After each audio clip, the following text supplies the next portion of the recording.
Jeremiah chapter 18. This is the word that came to Jeremiah from the Lord. Go down to the potter's house, and there I will give you my message. So I went down to the potter's house, and I saw him working at the wheel. But the pot he was shaping from the clay was marred in his hands. So the potter formed it into another pot, shaping it as seemed best to him. Then the word of the Lord came to me. He said, Can I not do with you, Israel, as this potter does, declares the Lord? Like clay in the hand of the potter, so are you in my hand, Israel. If at any time I announce that a nation or kingdom is to be uprooted, torn down, and destroyed, and if that nation I warned repents of its evil, then I will relent and not inflict on it the disaster I had planned.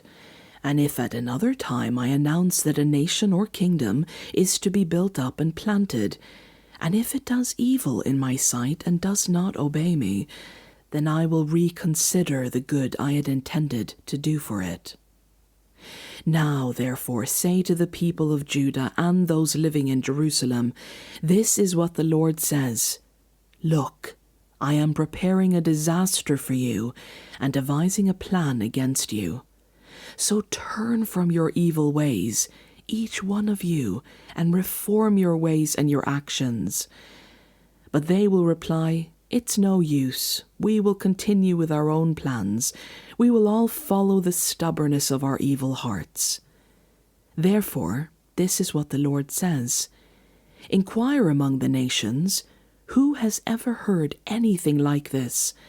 A most horrible thing has been done by virgin Israel. Does the snow of Lebanon ever vanish from its rocky slopes? Do its cool waters from distant sources ever stop flowing? Yet my people have forgotten me. They burn incense to worthless idols, which made them stumble in their ways in the ancient paths. They made them walk in byways on roads not built up. Their land will be an object of horror and of lasting scorn. All who pass by will be appalled and will shake their heads. Like a wind from the east, I will scatter them before their enemies. I will show them my back and not my face in the day of their disaster.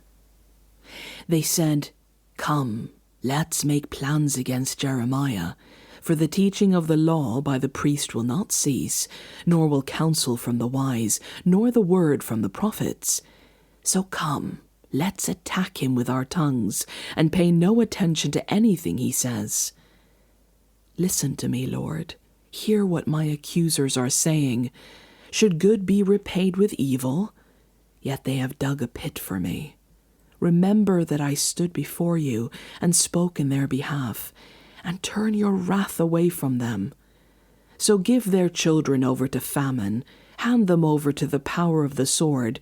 Let their wives be made childless and widows, let their men be put to death, their young men slain by the sword in battle. Let a cry be heard from their houses when you suddenly bring invaders against them, for they have dug a pit to capture me and have hidden snares for my feet. But you, Lord, know all their plots to kill me. Do not forgive their crimes or blot out their sins from your sight. Let them be overthrown before you. Deal with them in the time of your anger.